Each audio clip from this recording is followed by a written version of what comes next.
Thank you, Marshall Freeman, as well President Harris, Dean Montgomery, my fellow honorees up here, as well as the faculty and administrators at Grinnell, the college staff, and of course those people who spent this morning furiously drying all your seats with leaf blowers so we could be here.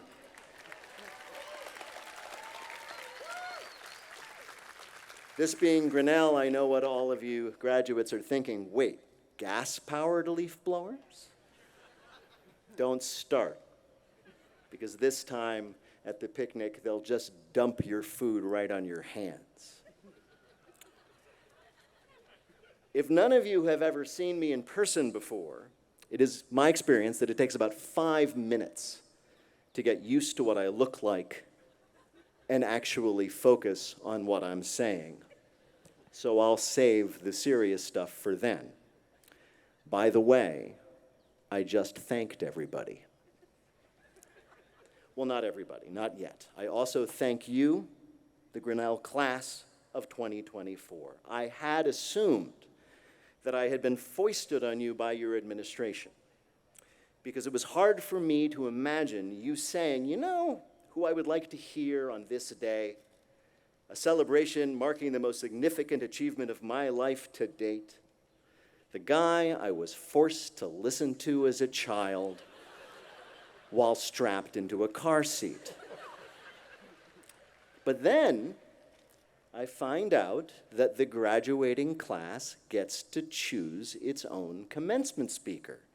And I realized there are some children who, while strapped into that car seat, shout at their mommies and daddies to put NPR back on. Those were the kids who grew up to go to Grinnell. Not all of you, of course, not all of you. I need to say that I met with a group of students last night who told me how excited they were to have me as your speaker, and I'm like, this is amazing. I was the first choice of the whole class. And then one among you, very wise, said, yes, well, we're the ones who wanted to come and meet you. Everybody else is down getting their drink on at Rabbits. So yes, I assume there are some of you who, just like when you were 5 years old, would much prefer right now to be listening to the soundtrack of Frozen. Well, let it go. I had assumed, frankly, that you would be much more interested in having one of the kinds of commencement speakers who apparently are popular with you kids these days, successful Bitcoin entrepreneurs, stars of popular 1990s sitcoms, and place kickers for the football team that Taylor Swift's boyfriend plays on. No, I hope you all watched that particular commencement speech, if you haven't already, because that gentleman provides an important message that even the kicker in pro football teams can suffer from repeated blows to the head.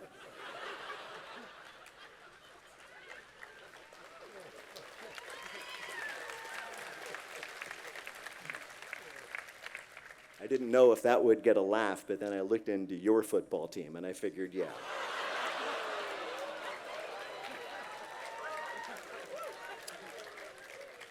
Okay. Everybody used to the face by now? You're all good? If a train comes by and you're not able to hear me for a moment, I will take off this hat and you can marvel at my hairline. Grinnell Class of 2024, I salute you. Commencement speakers usually see their job as preparing graduates for the many challenges to come and to buck you up with praise of your potential, but you are the college class of 2024.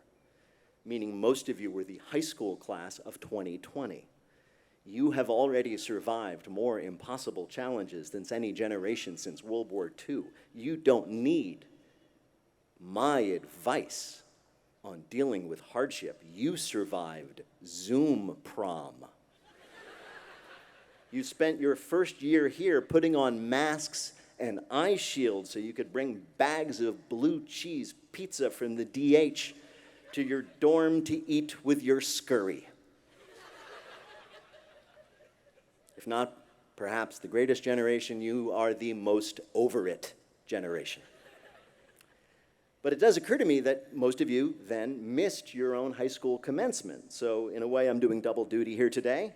Let me see if I can make up for that lack. High school graduates of 2020. Congratulations. You survived. You survived 4 years of being bored or annoyed, of being mocked for what or who or how you loved, of looking around at all the various clumps of people and realizing you didn't quite fit into any of them. You got through making jokes only the teachers got, and even then, not all of them. You made it through all your struggles while hiding how much you were struggling. You did it, and I've got good news for you, high school class of 2020. It's all over. You're going to go from being the smartest person in the room to wondering if you even belong in the room. You're going to meet people and make friends who are smarter than you, more creative than you, more delightful than you, and miracle of miracles, those people are going to think the same thing about you. You are going to be a misfit who fits in a whole crowd of misfits. Congratulations, high school class of 2020. You're all going to Grinnell. But we're not going to let you on the campus for a couple years. And also, when you get there, be wary of something called Hawkeye vodka. Now then, on with today's remarks. Like I said, I spent some time with some of you last night, so I can say with confidence that I am not smarter than any of you.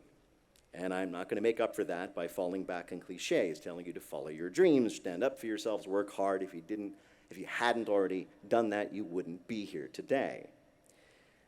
After 4 years of impossibly hard work and, well, about 2 years, 2.5 of good times, of training your mind and expanding it, not just on Alice, of finding out what it is that you are very good at and getting a sense of what you want to do with your one precious life, it's all over. Starting tomorrow, you'll be living in a world that, for some of you, perhaps for the first time, will present you with infinite possibilities. Your choices will no longer be limited to what's in a course catalog. The course you do choose will last much longer than a semester. The grading system will be inscrutable. You will often not know how you are doing, and if you do poorly, you will not be able to make it up on the final. Some of the skills that got you this far will be highly relevant in the rest of your lives. Some of them will be absolutely useless, and you won't know which is which until it's too late. From now on, there will be no preset landmarks on your timeline. No block party at the end, no Grinnell relays, no tit head. The landmarks will be your own. There will be no 10-10, or every day can be 10-10, which I do not recommend.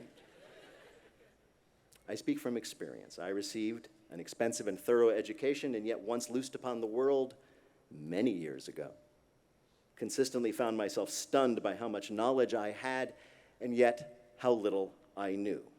There are certain things you can learn in only one of two ways, either by making terrible mistakes yourself or having somebody who made those mistakes try to save you that trouble. Hello. So let me try to do you a solid and share some of the things I learned the hard way in the many, many years since I sat where you sit now. Perhaps in your very last moments as a college student, I can add just a little bit to your Grinnell education.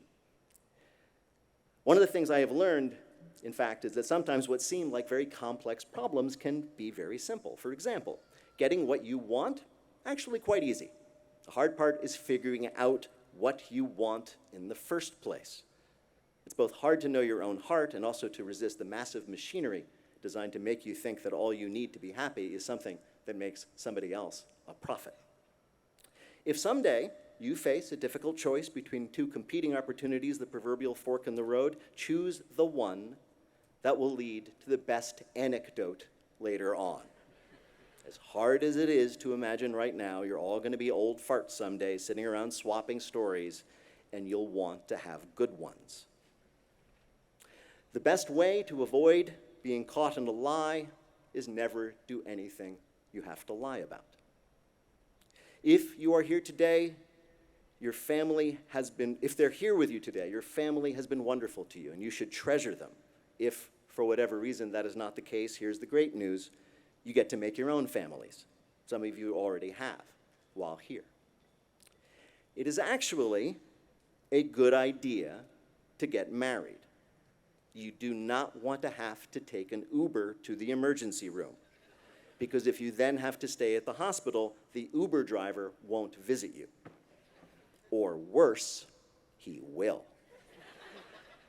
However, and with apologies to the aforementioned place kicker, what marriage means is entirely up to you. You can be married legally or not, to someone of the same sex, opposite sex, no sex, or both, to one person, two people, or as many as you all like. You can have children or not, pets or not, live together or not. There are no rules other than what you and your spouse or spice agree on, and even then the rules can be changed. And here is the secret to a good marriage. Marry the right person. How do you know if it's the right person? Well, that is somebody who is somehow deluded into thinking you are much better than you actually are, and is someone that you like enough that you're willing to spend every day of your life preventing them from finding out the truth. Sex is a different thing than love, and you should never confuse one for the other. Think of one as food and the other as drink. Most people need both. You can survive on just one, but it's very hard and ultimately unpleasant, and soon you will feel like you were dying either of thirst or hunger, as the case may be. If you're lucky, you get to have both at each meal. If you're really lucky, the wine will pair with the entree. Speaking of sex, here's the secret to being good at it. Didn't know you'd be getting this today, would you? But here's the secret. You may have wondered. Do what the other person or persons want you to do. Here's how to find out what that is. Ask them. And if you are asked, tell. By the way, most of these ideas that I've just shared with you, like really hip neighborhoods, were discovered by the queer people of my generation and older. They didn't have access to the standard notions of what happiness is supposed to be, husband, wife, white picket fence, 2.5 kids, church on Sunday, so they had to go and find out what happiness really was, and we all get to benefit. If you decide to pursue a career,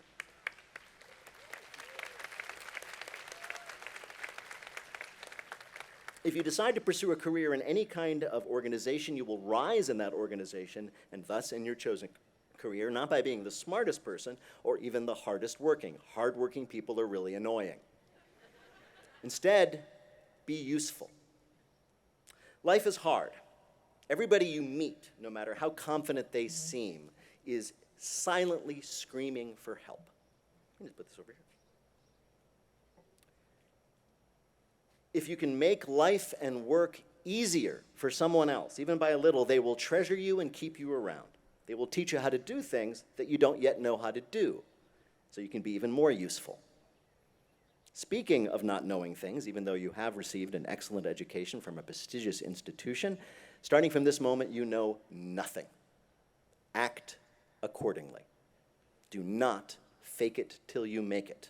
Fakers are easy to spot, and everybody hates them even more than they hate the people who work hard.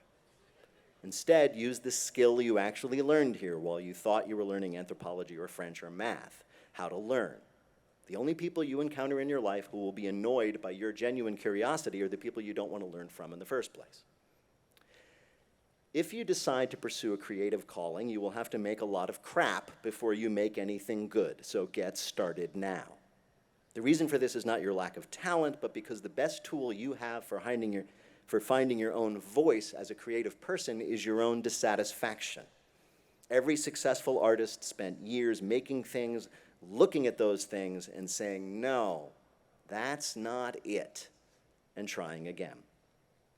Further, there is only one good reason to put in the work and time and disappointment and frustration of making anything new in this world. It isn't fame, and it isn't money, or any other potential reward. The only reason to make something new is because there is something you want to see in the world and it isn't there yet. Make the thing that you want to be able to see in the world. And once you've done that, you just have to hope that there are other people who are as equally excited about it. There might not be.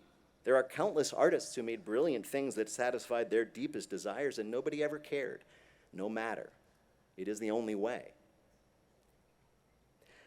As I've said, for many of you, tomorrow will be the first time you did not have a next step ready for you. I know that feeling too.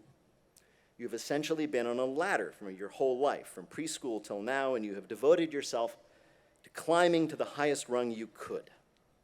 It is natural right now for your reaching hand to be groping for the next rung. I did that too. But I'm going to advise those of you who have the freedom to do it, which I think is more than you might think, to get off the ladder for a while. Take a trip. Work as a bartender in Ireland or in a cattle ranch in Montana. Drive a bus in Vail so you can ski on the weekends. Come to Chicago and start a band or a theater company. Just screw around. Although, speaking now momentarily as a parent, please don't do it at home. The ladder will be there when you get back. In the meantime, you'll have some great anecdotes and maybe a new tattoo. And when anybody asks you about it, you'll say, oh, it's a long story. And you'll just smile a bit before changing the subject. Finally, if you are at all like me, as I was in a similar day more than 3 decades ago, you are thinking about your autobiography, even if you wouldn't put it that way. Some of you, like I did, assume you'll be famous enough so that someone else will write it for you. Some of you, unlike me, will be right. But many of you will be wondering what your life story will be, what accomplishments and honors will be included in it, how many rewards there will be for your talent and good looks, and now, of course, since you've heard the secret from me, for your skills in the bedroom. I don't want you to think about your autobiography. I want to encourage you today to think about your obituary. Your autobiography is written by you as a way of toting up your accomplishments, the goals you've met, the honors you've won. Your obituary is written by someone else, and while it may include those things, it will focus instead on what's more important, what you meant to people. At the climax of A Christmas Carol, Scrooge is terrified by a vision of his own death as scavengers fight over his drapery. Now, when I first came across that story as a child, it was the Mr. Magoo version, for those of you who might be curious, I assumed Scrooge was terrified that he was going to die, and then by reforming and being nice to Tiny Tim, he wouldn't die. But of course, that wasn't it. He was terrified because when he died, if he died, as he was, the only thing he would leave behind would be his possessions, and they would soon be possessed by others, and the very faint traces he left in the world would be gone. Now, early in that story, earlier on, his own nephew tells him, quote, to think of people as if they really were fellow passengers to the grave, unquote, which, let's face it, is a pretty bleak thought for Christmas, not to mention a commencement, but it has the benefit of being true. So, start working on your obituary today. Make sure there are lots of juicy stories in it. Treat each person you meet as a potential source for the person who will write it. Will they say a room brightened when you entered it, or did eyes roll? Did you ask for help when you needed it, confident you'd return that gift in spades when asked? Did you go further and help people who never could or would do a thing for you? Did you spend your time and energy focusing on the person you think you want to be, driven, successful, dominant in their field, or instead trying to be the person that others, and let's be honest, even you, would want to be with? Because I've met a lot of very successful people whose names you all know. And I've met a lot of kind and caring and generous and light people you haven't heard of and never will, and I know which of them I'm most excited to see.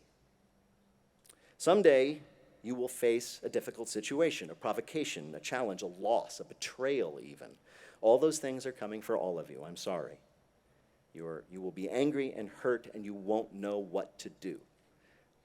Here's what you do. You use your superpower, time travel. You look into the future, an hour from that moment, a day, a year, and ask yourself, looking back on that moment of trial from that in the future, what would you want to have done?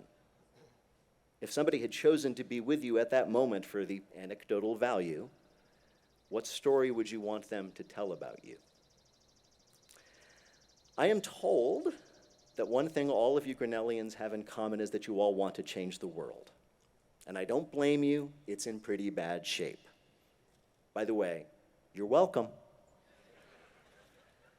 But I have bad news for you. It's very hard to change the world. There are a lot of people in it, and some of them like it the way it is, the fools. Also, the people who actually change the world all by themselves almost never change it for the better. That's because it's very hard to build things and very easy to wreck them. That's a law of physics, the second law of thermodynamics. You might have heard about that.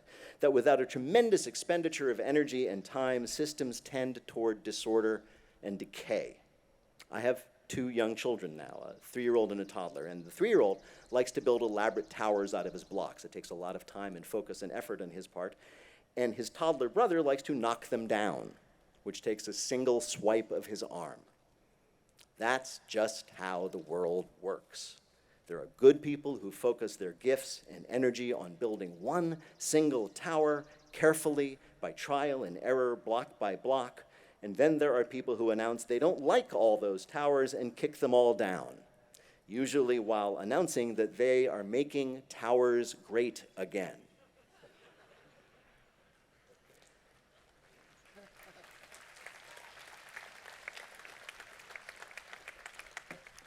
But build that tower anyway. Plan it, shape it, create it, protect it. One tower of blocks won't change the world, but it might inspire others to build theirs. Maybe it will help you make the next tower you build even better. And even if not, even if it just stands alone, this tower you've made, well, as crappy as it might seem, the world will at least have one beautiful tower in it. It's been a long time since I sat where you sit now. I had plans and ambitions and a full checklist of honors and accomplishments I wanted to include in my memoirs, and I've accumulated some. You're about to hear a few of them.